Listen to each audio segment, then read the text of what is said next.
Hi hello ನಮಸ್ಕಾರ ಎಲ್ರಿಗೂ. ನಾನು Soumya. Welcome back to my channel. ಇವತ್ತು ನಾನು ಸಿಂಪಲ್ಲಾಗಿ ಬೀಟ್ರೂಟ್ ಪಲ್ಯನ ಯಾವ ಥರ ಮಾಡ್ಕೊಳ್ಳೋದು ಅಂತ ನಿಮಗೆ ತೋರಿಸ್ಕೊಡ್ತಾ ಇದ್ದೀನಿ. ಅದಕ್ಕೆ ನಾನು 2 ಬೀಟ್ರೂಟನ್ನು ತೊಳೆದು ಇಲ್ಲಿ ಸಿಪ್ಪೆನ ತೆಗೆದು ತುರಿದು ಇಟ್ಕೋಬೇಕು ಬೀಟ್ರೂಟನ್ನು. ನಾನು ಇಲ್ಲಿ ಬೀಟ್ರೂಟನ್ನು ತುರಿದು ಪಲ್ಯ ಮಾಡ್ತಾ ಇರೋದು, ಅದಕ್ಕೋಸ್ಕರ ಇಲ್ಲಿ ಕಟ್ ಮಾಡ್ಕೊಳ್ತಾ ಇದ್ದೀನಿ. ಯಾರೆಲ್ಲ ನನ್ನ ಚಾನಲ್ನ ಫಸ್ಟ್ ಟೈಮ್ ನೋಡ್ತಾ ಇದ್ದೀರಾ ಎಲ್ಲರೂ ಕೂಡ ಸಬ್ಸ್ಕ್ರೈಬ್ ಮಾಡ್ಕೊಳ್ಳಿ. ಹಾಗೆಯೇ ಪಕ್ಕದಲ್ಲಿರುವಂಥ ಬೆಲ್ ಐಕಾನನ್ನು ಕ್ಲಿಕ್ ಮಾಡಿ. ಸೊ ಬೆಲ್ ಐಕಾನನ್ನು ಕ್ಲಿಕ್ ಮಾಡಿದ್ರೆ ನಾನು ಮಾಡೋ ವಿಡಿಯೋ ನೋಟಿಫಿಕೇಷನ್ ನಿಮಗೆ ಮೊದಲು ಬರುತ್ತೆ. ಸೊ ಅದಕ್ಕೋಸ್ಕರ ಇದುವರೆಗೆ ನನ್ನ ಯಾರ್ಯಾರು ಸಬ್ಸ್ಕ್ರೈಬ್ ಮಾಡ್ಕೊಂಡಿದ್ದೀರಾ ಅವ್ರಿಗೆಲ್ಲ ತುಂಬಾ ಧನ್ಯವಾದಗಳನ್ನು ತಿಳಿಸ್ತೀನಿ. ನೋಡಿ, ಇವಾಗ ಬೀಟ್ರೂಟನ್ನು ತುರಿದು ಇಟ್ಕೊಂಡಿದ್ದೀನಿ. ಇದಕ್ಕೆ ಬೇಕಾಗಿರುವಂಥ ಇಂಗ್ರೀಡಿಯೆಂಟ್ಗಳು ನೋಡಿ, ಬೀಟ್ರೂಟನ್ನು ತುರಿದು ಇಟ್ಕೊಂಡಿದ್ದೀನಿ.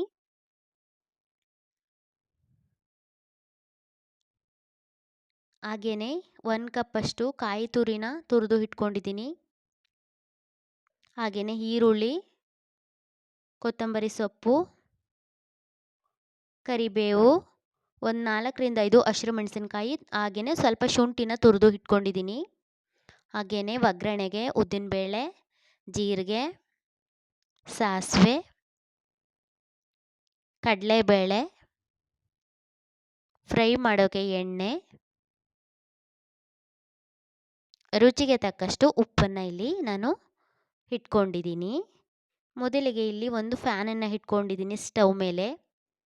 ಇವಾಗ ಎಣ್ಣೆನ ಸೇರಿಸ್ಕೊಳ್ತಾ ಇದ್ದೀನಿ. ಎಣ್ಣೆ ಕಾದ ನಂತರ ಸಾಸಿವೆನ ಸೇರಿಸ್ಕೊಳ್ತಾ ಇದ್ದೀನಿ. ಸಾಸಿವೆ ಚಟಪಟ ಅಂತ ಸಿಡಿದ ಮೇಲೆ ಜೀರಿಗೆನ ಸ್ವಲ್ಪ ಸೇರಿಸ್ಕೊಳ್ತಾ ಇದ್ದೀನಿ. ಹಾಗೆಯೇ ಕಡಲೆಬೇಳೆ, ಉದ್ದಿನಬೇಳೆ, ಹಸಿರು ಮೆಣಸಿನಕಾಯಿ, ಹಾಗೆಯೇ ಸ್ವಲ್ಪ ಕರಿಬೇವು, ಈರುಳ್ಳಿನ ಸೇರಿಸ್ಕೊಂಡು ಫ್ರೈ ಮಾಡ್ಕೋಬೇಕು. ನಾನು ನೆನ್ನೆ ಇನ್ಸ್ಟಾದಲ್ಲಿ ಸ್ಕ್ರಾಲ್ ಮಾಡ್ತಾ ಇರಬೇಕಾದ್ರೆ ಒಬ್ಬರು ಒಂದು ಪಡೆನುಡಿನ ಹೇಳಿದರು, ಈರುಳ್ಳಿ ಸಿಪ್ಪೆಯಂತೆ ಅಂತ. ಇವಾಗ ನನಗೆ ಈರುಳ್ಳಿ ಅಂದ ತಕ್ಷಣ ಆ ಲೈನ್ಸ್ ನನಗೆ ನೆನಪಿಗೆ ಬಂತು. ಈರುಳ್ಳಿ ಸಿಪ್ಪೆ ನೋಡಿದಿರಲ್ಲ, ಅಂಟ್ಕೊಂಡಿರುತ್ತೆ, ಅದನ್ನು ಬಿಡಿಸಿದ ತಕ್ಷಣ ಅದು ಬಂದುಬಿಡುತ್ತೆ. ಹಾಗೆಯೇ ಸಂಬಂಧಗಳು ಹಾಗೆಯೇ ಸ್ವಲ್ಪ ಸ್ನೇಹಿತರು ನಮ್ಮ ಜೀವನದಲ್ಲಿ ಏನಾದರೂ ಒಂದು ದೊಡ್ಡ ಹೊಡೆತ ನಮ್ಮ ಜೀವನದಲ್ಲಿ ಬಿದ್ದರೆ, ಅಂದರೆ ನಮಗೇನಾದರೂ ಪ್ರಾಬ್ಲಮ್ಸಲ್ಲಿ ನಾವಿದ್ದೀವಿ ಅಂದಾಗ ಸ್ನೇಹಿತರು ಅಂದ್ಕೊಂಡು ಸಂಬಂಧಿಕರು ಅಂದ್ಕೊಂಡಿರ್ತಾರಲ್ಲ, ಅವರು ನಮ್ಮಿಂದ ದೂರ ಸರಿದು ಬಿಡ್ತಾರೆ ಅಂತ ಅರ್ಥ. ಅಂದರೆ ನಮ್ಮ ಕಷ್ಟ ಸುಖಕ್ಕೆ ಅವರು ಆಗಲ್ಲ. ನಮಗೇನಾದರೂ ಪ್ರಾಬ್ಲಮ್ಸ್ ಆದರೆ ಅವರು ನಮ್ಮಿಂದ ದೂರ ಸರಿದು ಬಿಡ್ತಾರೆ. ಅಂದರೆ ಕಷ್ಟ ಬಂತು ಅಂದರೆ ದೂರ ಸರಿಯೋದಲ್ಲ ಫ್ರೆಂಡ್ಸ್. ಒಳ್ಳೆ ಸ್ನೇಹಿತರು, ಒಳ್ಳೆ ಸಂಬಂಧಿಕರು ಅಂದರೆ ನಮಗೆ ಕಷ್ಟ ಬಂದಾಗಲೂ ನಮ್ಮ ಜೊತೆ ಇರ್ತಾರೆ, ಸುಖ ಬಂದಾಗಲೂ ನಮ್ಮ ಜೊತೆ ಇರ್ತಾರೆ. ಅದೇ ಸ್ವಲ್ಪ ನಮ್ಮವರು ಅಂದ್ಕೊಂಡಿರ್ತಾರೆ ನೋಡಿ, ಅವರು ನಮಗೇನಾದರೂ ಕಷ್ಟ ಆದರೆ ನಮ್ಮಿಂದ ದೂರ ಸರಿದು ಬಿಡ್ತಾರೆ. ಅಂಥವ್ರನ್ನ ಯಾವತ್ತೂ ನಂಬಕ್ಕೆ ಹೋಗಬೇಡಿ. ಇವಾಗ ಚೆನ್ನಾಗಿ ಈರುಳ್ಳಿ ಫ್ರೈ ಆಗಿದೆ. ಇವಾಗ ಅದಕ್ಕೆ ನಾನು ಬೀಟ್ರೋಟ್ನ ಸೇರಿಸ್ಕೊಳ್ತಾ ಇದ್ದೀನಿ. ಬೀಟ್ರೋಟ್ನ ಸೇರಿಸ್ಕೊಂಡು ಚೆನ್ನಾಗಿ ಮಿಕ್ಸ್ ಮಾಡಿಕೊಂಡು ನೀವು ಅದಕ್ಕೆ ನೀರನ್ನು ಸೇರಿಸ್ಕೊಳ್ಳಿ. ಅದು ಕುಕ್ ಆಗೋಕ್ಕೆ ನೀರು ಎಷ್ಟು ಪ್ರಮಾಣದಲ್ಲಿ ಬೇಕಿರುತ್ತೆ ಅದನ್ನು ನೋಡ್ಕೊಂಡು ಸೇರಿಸ್ಕೊಳ್ಳಿ. ಅದೇನಾದರೂ ಡ್ರೈ ಆಗ್ತಾ ಹೋಗ್ತು ಅಂತ ಇನ್ನೊಂದು ಸ್ವಲ್ಪ ನೀರನ್ನು ನೀವು ಸೇರಿಸ್ಕೊಳ್ಬಹುದು.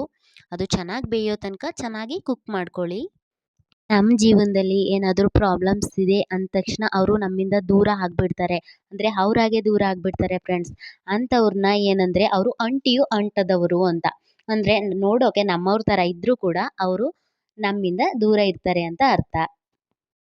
ಅಂದರೆ ಅಂಥವ್ರನ್ನ ಈರುಳ್ಳಿ ಸಿಪ್ಪೆಗೆ ಹೋಲಿಸಿದ್ದಾರೆ ಅಷ್ಟೇ. ಆ ಲೈನ್ಸ್ ಮಾತ್ರ ನನಗೆ ತುಂಬ ಇಷ್ಟ ಆಯಿತು. ಹಂಗಂತ ನಾನು ಎಲ್ಲ ಫ್ರೆಂಡ್ಸ್ ಸಂಬಂಧಿಕರು ಹಾಗೆ ಇರ್ತಾರೆ ಅಂತ ಅಲ್ಲ. ಕೆಲವ್ರಿಗೆ ಒಳ್ಳೆ ಸಂಬಂಧಿಕರು, ಒಳ್ಳೆ ಫ್ರೆಂಡ್ಸು ಇರ್ಬೋದು. ಹಾಗೆಯೇ ಸ್ವಲ್ಪ ಜನಕ್ಕೆ ಈ ಥರ ಸಂಬಂಧಿಕರು, ಫ್ರೆಂಡ್ಸು ಕೂಡ ಇರಬಹುದು. ಹಂಗಂತ ನಮ್ಮ ಜೀವನದಲ್ಲಿ ನಮಗೇನಾದರೂ ಕಷ್ಟ ಅಂದರೆ ನಮ್ಮ ಸಂಬಂಧಿಕರು ನಮಗೆ ನಾವಿದ್ದೀವಿ, ಏನು ಹೆದ್ರ್ಕೊಳ್ಳೋ ಹಾಗಿಲ್ಲ ಅಂತ ಧೈರ್ಯ ಹೇಳ್ತಾ ಇರ್ತಾರೆ. ಅಂದರೆ ನಮ್ಮ ಕಷ್ಟಕ್ಕೆ ಅವರು ಭಾಗಿಯಾಗ್ತಾ ಇರ್ತಾರಲ್ಲ, ಅಂಥ ಸಂಬಂಧಿಕರು ಮತ್ತು ಫ್ರೆಂಡ್ಸನ್ನ ಮಾತ್ರ ಯಾವಾಗಲೂ ಕಳ್ಕೊಳ್ಳೋಕೆ ಹೋಗಬೇಡಿ. ಅವರನ್ನ ದೇವರು ನಮಗೆ ವರವಾಗಿ ಕೊಟ್ಟಿರ್ತಾರೆ. ಸೊ ಅಂಥವ್ರನ್ನ ಎಂಥ ಸಿಚುವೇಶನ್ ಬಂದರೂ ಕೂಡ ಅವರನ್ನ ನೀವು ಕಳ್ಕೊಳ್ಳೋಕೆ ಹೋಗಬೇಡಿ ಫ್ರೆಂಡ್ಸ್. ನೋಡಿ, ಇವಾಗ ಆಲ್ಮೋಸ್ಟ್ ಅದು ಚೆನ್ನಾಗಿ ಕುಕ್ ಆಗಿದೆ. ನಾನು ಲಿಡ್ಡನ್ನ ಕ್ಲೋಸ್ ಮಾಡಿಕೊಂಡು ಬೀಟ್ರೋಟನ್ನು ಕುಕ್ ಆಗೋಕ್ಕೆ ಇಟ್ಕೊಂಡಿದ್ದೆ. ಇವಾಗ ನೋಡಿ ಚೆನ್ನಾಗಿ ಬೆಂದಿದೆ. ಇವಾಗ ಇದಕ್ಕೆ ನಾನು ಉಪ್ಪನ್ನು ಸೇರಿಸ್ಕೊಳ್ತಾ ಇದ್ದೀನಿ. ನೀವು ರುಚಿನ ನೋಡಿಕೊಂಡು ಉಪ್ಪನ್ನು ಸೇರಿಸ್ಕೊಳ್ಳಿ. ಉಪ್ಪನ್ನು ಹಾಕ್ಕೊಂಡು ಚೆನ್ನಾಗಿ ಮಿಕ್ಸ್ ಮಾಡ್ಕೊಳ್ಳಿ.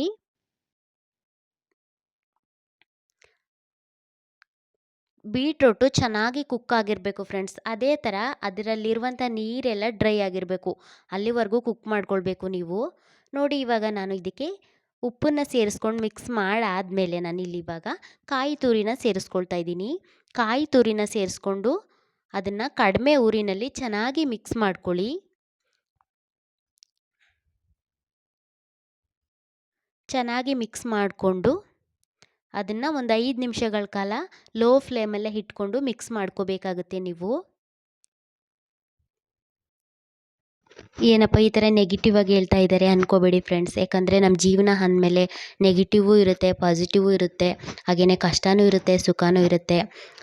ಅದನ್ನೆಲ್ಲ ನಾವು ಸರಿದೂಗಿಸ್ಕೊಂಡು ಹೋದ್ರೇ ಒಂದು ಜೀವನ ಅಲ್ವಾ.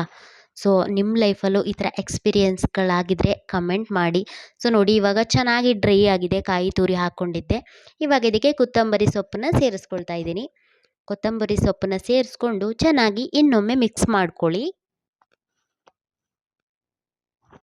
ನಮ್ಮ ಶರೀರದಲ್ಲಿ ಏನಾದರೂ ರಕ್ತದ ಪ್ರಮಾಣ ಕಡಿಮೆ ಇದೆ ಅಂತಂದರೆ ಡಾಕ್ಟರೇ ನಮಗೆ ಹೇಳ್ತಾರೆ ಬೀಟ್ರೂಟ್ ಎಲ್ಲ ಜಾಸ್ತಿ ಸೇವನೆ ಮಾಡಿ ಅಂತ. ಬೀಟ್ರೂಟ್ ಎಲ್ಲ ನಮ್ಮ ಶರೀರಕ್ಕೆ ನಾವು ತಗೋಬೇಕು, ನಮ್ಮ ಆಹಾರದಲ್ಲಿ ನಾವು ಅದನ್ನು ಸೇರಿಸ್ಕೊಳ್ಬೇಕು.